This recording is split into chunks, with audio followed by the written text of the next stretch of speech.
the Al-Baqa Cafe was a popular destination for Palestinians in Gaza looking for internet access, including journalists.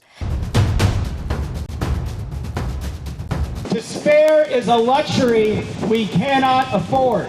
We are burdened by being citizens of the American empire. We cannot live our privileged lives without affecting the lives of people around the world, especially Palestinians. Free, free Palestine! Free, free, free Palestine! Free, free Palestine! Free, free Palestine! Free.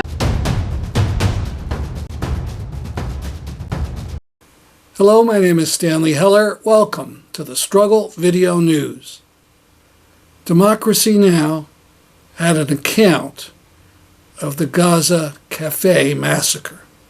In northern Gaza City on Monday, an Israeli airstrike bombed a popular seaside cafe, killing at least 40 people. The Al-Baqa Cafe was a popular destination for Palestinians in Gaza looking for internet access, including journalists. Photojournalist Ismail Abu Hattab was killed. Palestinian journalist Bayan Abu Sultan was injured in the attack. Also among the dead was prominent visual artist Franz al-Salmi and a group of children celebrating a birthday. Al Jazeera journalist Hani Mahmoud reported the attack on the cafe occurred without any warning, he said.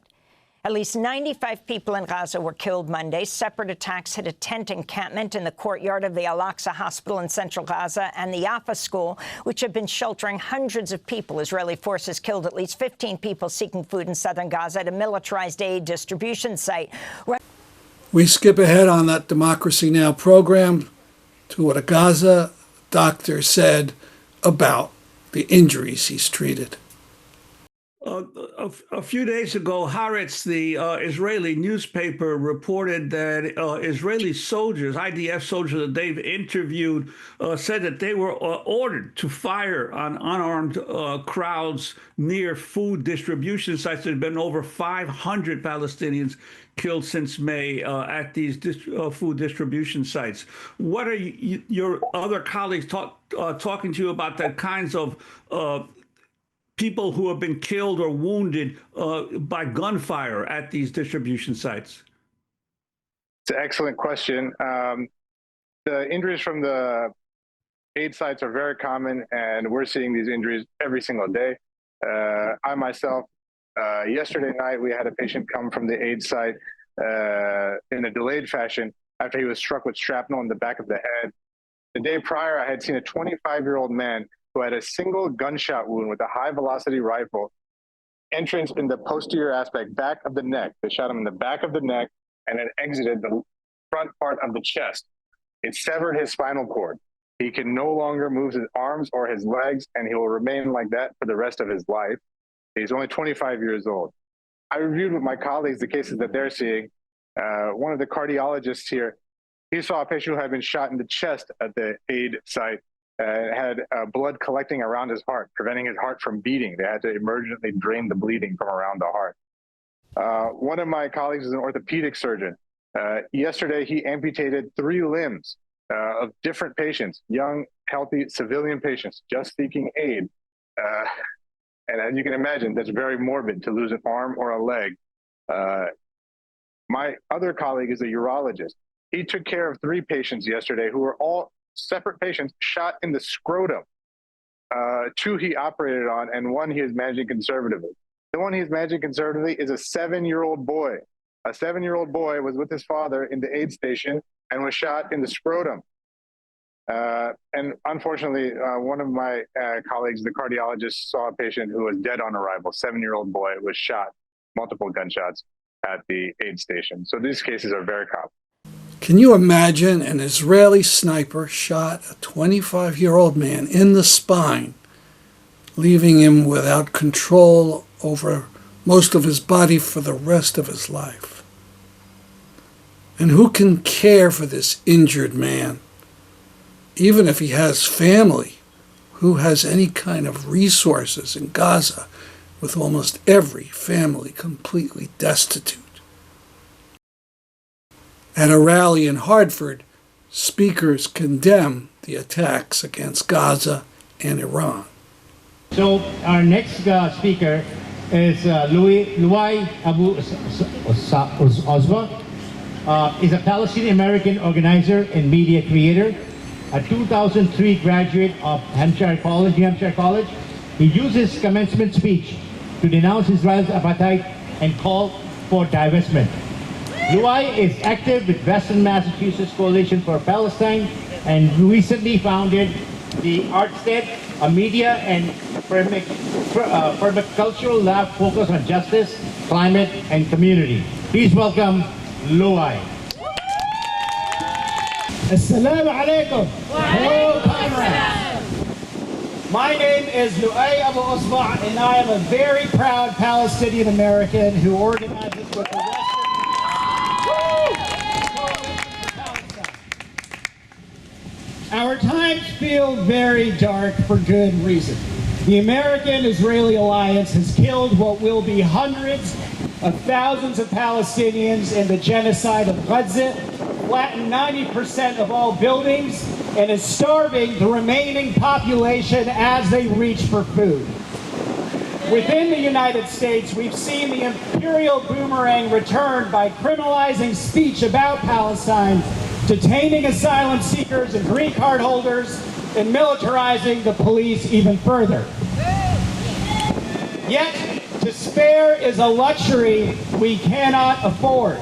We are burdened by being citizens of the American empire. We cannot live our privileged lives without affecting the lives of people around the world, especially Palestinians. We must be the voice and action of America's imperial subjects.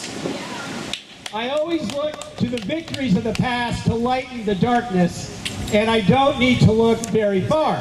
In fact, 5 days ago, the richest, most powerful major party donors in the country received the biggest, most humiliating slap to the face they have ever experienced. Zoran Mamdani.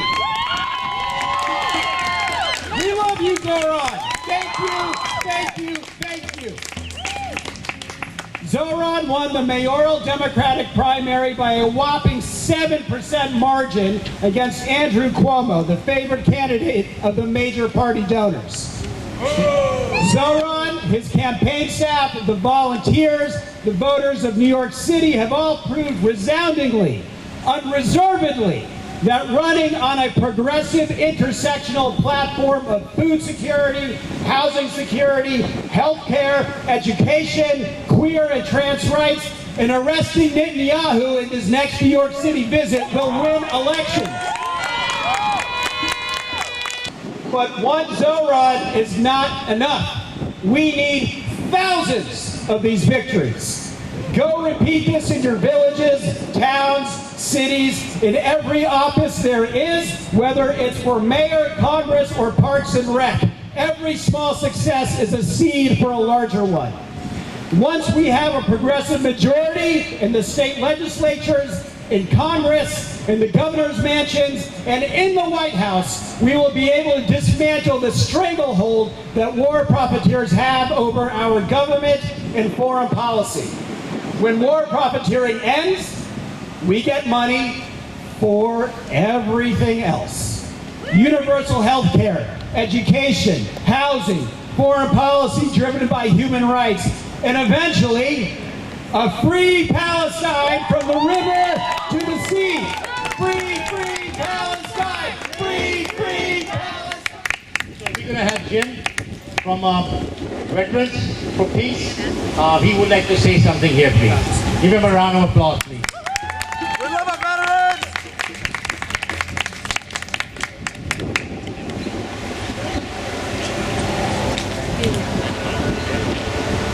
Thank you, everyone. Jim Brazel from Veterans for Peace.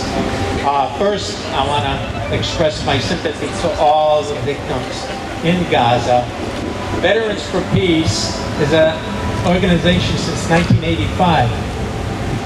Gaza is not our first rodeo. We've been out there since Ronald Reagan wanted to make Grenada, Panama, and Nicaragua. So we've been out there since 1985.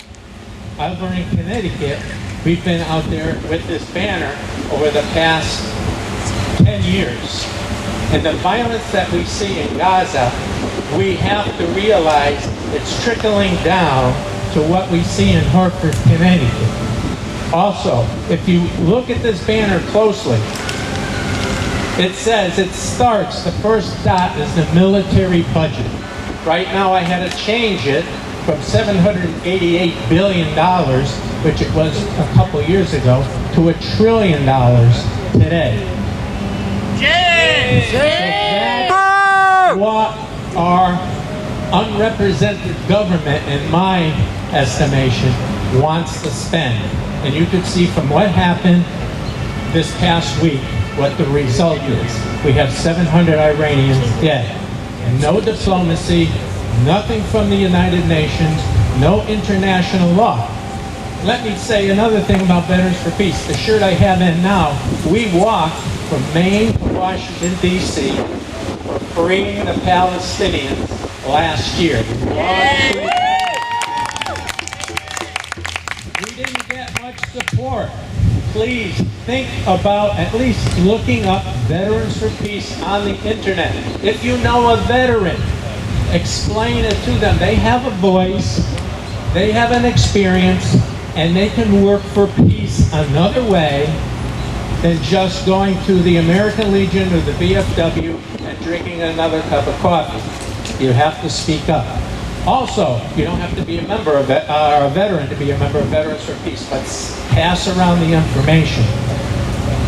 On May 22nd, in front of the United Nations, in front of the U.S. Mission Office, which is across the street from the United Nations, about 10 Veterans for Peace started a fast for Gaza.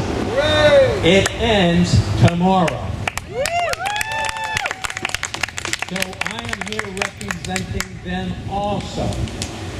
Joy Metzler came all the way from Florida. She was a graduate of the U.S. Military Academy, the U.S. Air Force Academy, in 2023. But she realized that what she was doing was not in her heart. So she came from Florida. She's been fasting 40 days. The 40th day is tomorrow. And one last thing, if you come up closely and connect these dots, like I said before, it starts with the military budget. But some of the other dots on here are the Yemen kids that have been killed for a decade, the Vietnam kids and innocents that were killed when I went to Vietnam, not knowing what I was doing at 18 years old. We don't have Korea on there, but that's the same situation. And I also have listed Hartford children. Somebody up here mentioned Sandy Hook. All this violence and militarism, as I told that cop that went by a couple times, trickles down into our society, and it makes it worse for everybody. So, free Palestine. God bless us all. Thank you. And no one wants to wrap it up very quickly.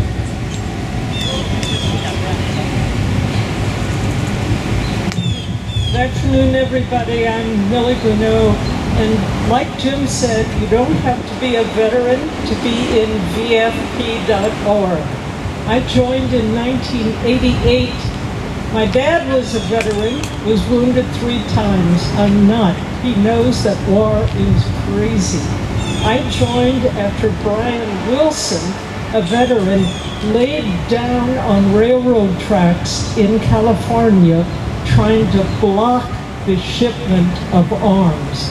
The train didn't stop, it cut his legs off. Somebody told me about that. I joined Veterans for Peace then. So, as a member of the City of New Haven Peace Commission, 4 years ago, I think, we got a referendum onto our city ballot saying, shall Congress reduce money that goes to defense and instead put it to meet the needs of people for their health and education? The people in New Haven voted for it. Guess how many people voted in favor of that? 83%. Are Congress people listening? So at that time, I wrote a little song. You know, we were trying to get, as you said, young people to vote. And they know they're leading the charge on climate change and know how that's related to all of this. So they're talking about green, and we know that green is money. Do you know how much green it takes to build one submarine? So this is a call and response. I'll just sing one verse and ask you to go with me. First of all, snap your fingers. Where do we want our green to go? Where do we want our green to go? How do we want our taxes spent? How do we want our taxes spent? Well, it takes a lot of green to build a submarine. Does another one do any good? No. Takes engineers get smart. Use your heart. And people, get some food. One more time on the chorus. Where do we want our green to go? Where do we want our green to go? How do we want our taxes spent? How do we want our taxes spent? There's 8 more verses, but you got it. Thank you.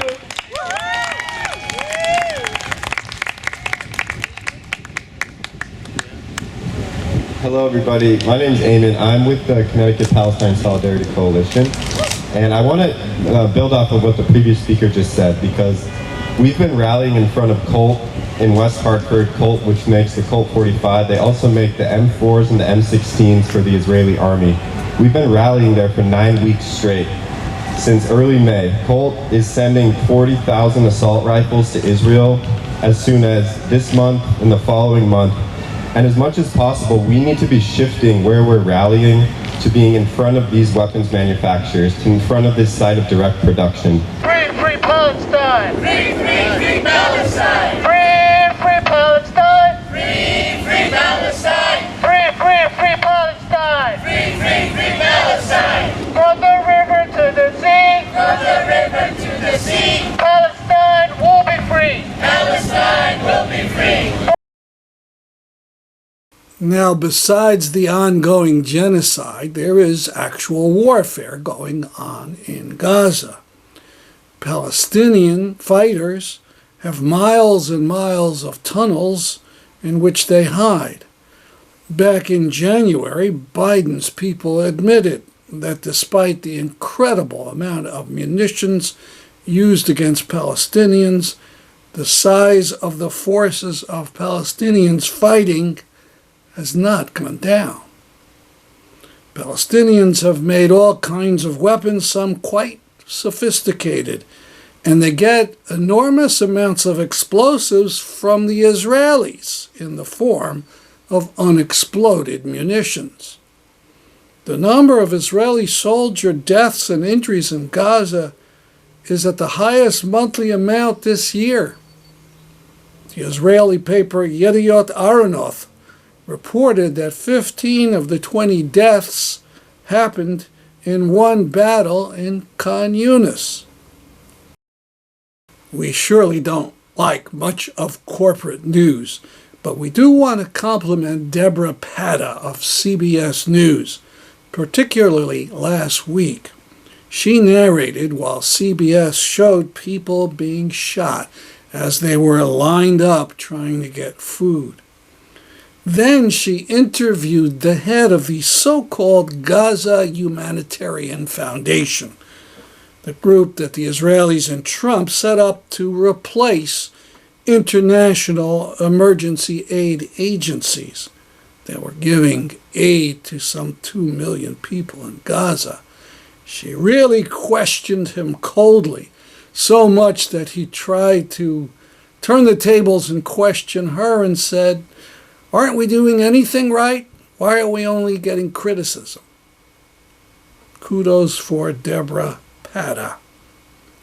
The only criticism I'd have with the report is while it shows video, it doesn't mention that all international reporters are forbidden entry into Gaza. This must be said again and again because Israel claims reports from Gaza Palestinians are fake.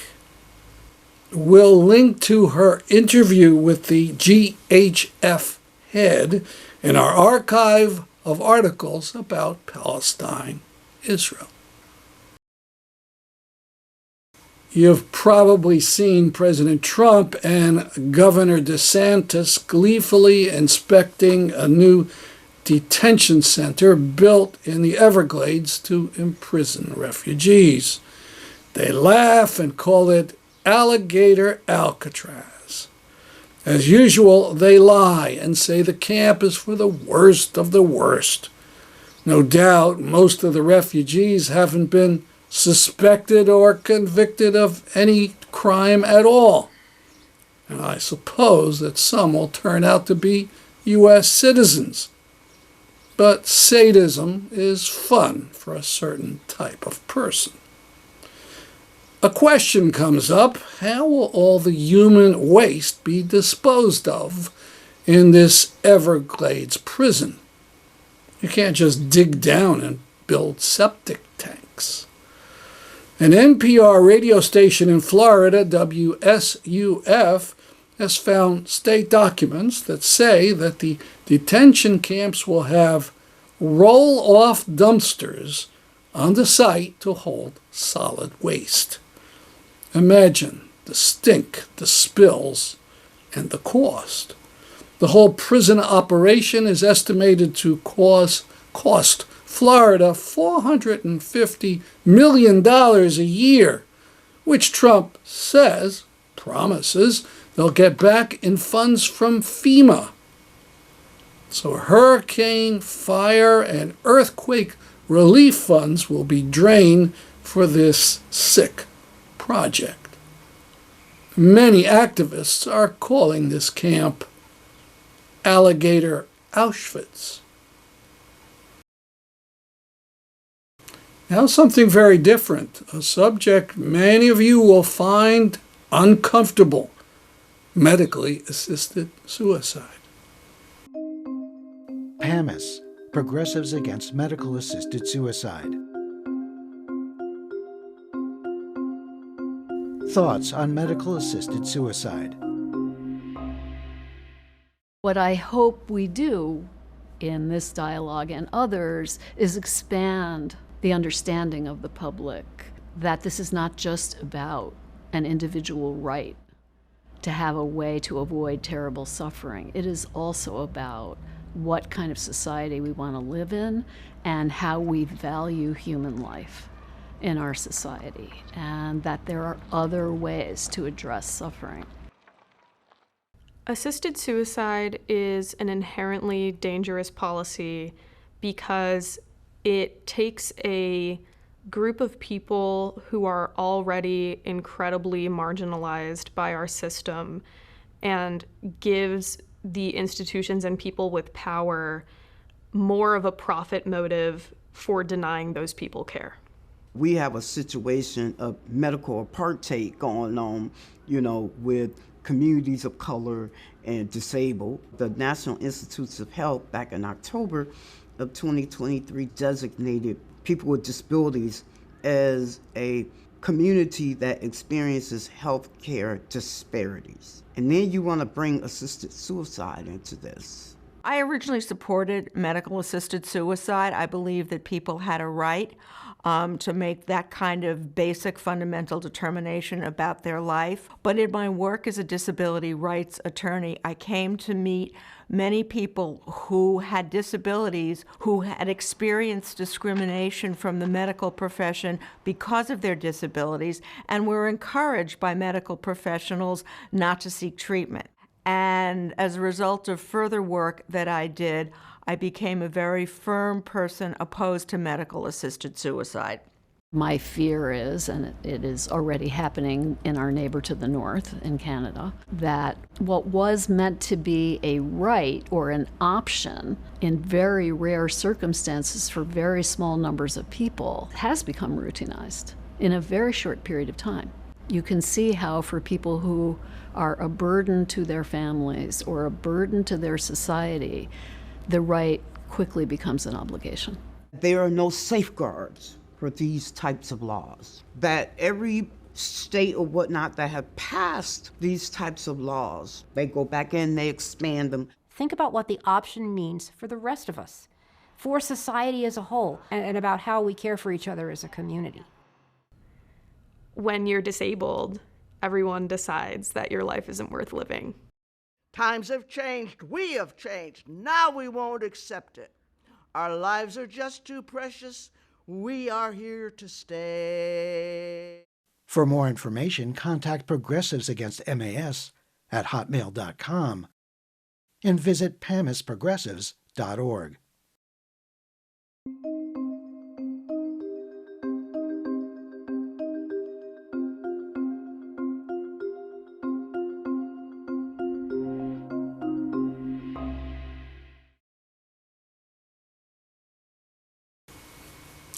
Many people's first reaction to this trailer would be, well, if I were dying of an incurable disease and was in terrible pain, I'd want the option of asking my doctor to give me a drug to end it all.